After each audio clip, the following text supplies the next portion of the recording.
Magandang hapon, narito na ang pinakahuli sa lagay ng ating panahon ngayong araw ng Lunes, May 26, 2025. Narito nga ang ating pinakahuling satellite image kung saan ang Intertropical Convergence Zone o ITCZ nakakaapekto na lamang sa Mindanao at Palawan. Ang ITCZ ang salubungan ng hangin galing Northern at Southern Hemisphere. Etong ITCZ nakita naman natin na magdadala ng maulap na papawirin at mga kalat-kalat na pag-ulan, pagkidlat at pagkulog sa Zamboanga Peninsula, sa may Basilan, Sulu, Tawi-Tawi, pati na rin sa may Palawan. Kaya yung mga inuulan nung mga nakaraang araw pa ay pinag-iingat sa mga banta ng pagbaha o hindi kaya pagguho ng lupa. Nakikita naman natin ang frontal system na ito ay magdadala ng maulap na papawirin at mga kalat-kalat na pag-ulan, pagkidlat at pagkulog sa lugar naman ng Batanes.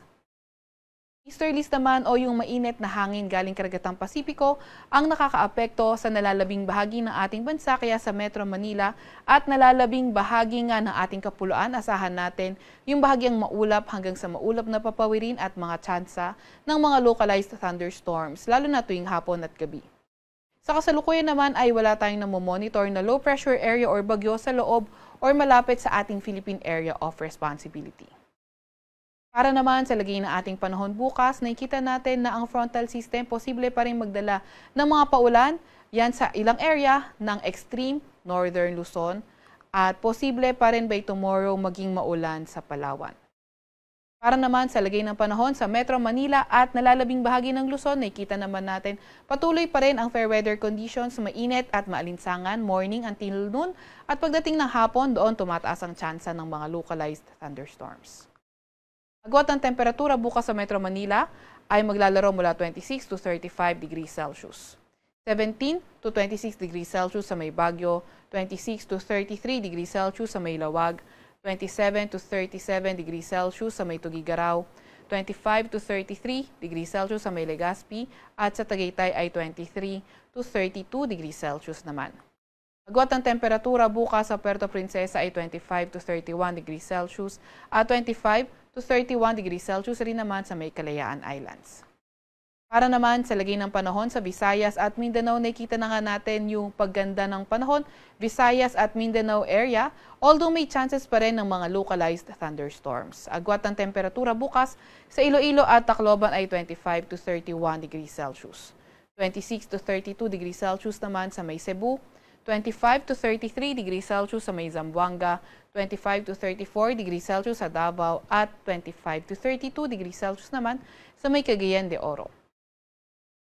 Para naman sa lagay ng ating karagatan, wala pa rin tayong nakataas na gale warning sa kahit anong dagat baybayin ng ating bansa, pero pinag-iingat pa rin ang papalaot sa extreme northern Luzon dahil magiging katamtaman hanggang sa maalon ang karagatan.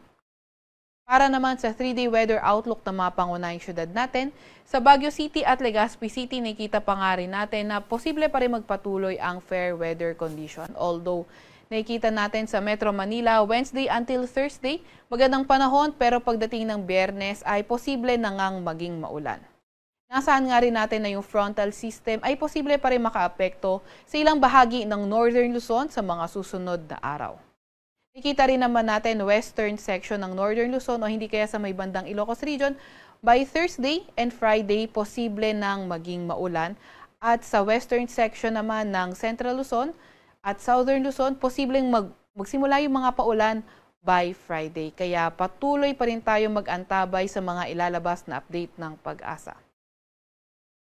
At ito naman yung extended weather outlook natin para sa Visayas area. Nakikita natin sa Metro Cebu, Iloilo City, Tacloban City at malaking bahagi ng Visayas. Patuloy pa rin ang bahagyang maulap hanggang sa maulap na papawirin at mga tsansa ng mga localized thunderstorms. Sa Metro Cebu, agwat ng temperatura from 26 to 32 degrees Celsius. 25 to 32 degrees Celsius sa may dito sa may Iloilo City at 25 to 32 degrees Celsius naman sa may Tacloban City. Para naman sa mga pangunahing syudad ng Mindanao sa Metro Davao, Cagayan de Oro at Zamboanga City at malaking bahagi nga ng Mindanao, nakita natin patuloy din ang fair weather conditions with chances pa rin ng mga localized thunderstorms. Muli, yung ating mga kasamahan sa Regional Services Division patuloy na maglalabas ng mga thunderstorm advisory, rainfall advisory o hindi kaya heavy rainfall warning kung kinakailangan. Agwat ng temperatura sa susunod na 3 araw sa Metro Davao ay 25 to 34 degrees Celsius. 24 to 33 degrees Celsius sa may Cagayan de Oro City at 25 to 33 degrees Celsius naman sa may Zamboanga City. Sa Kalakhang, Maynila, ang araw ay lulubog ng 6:20 ng gabi at sisikat bukas ng 5:26 ng umaga.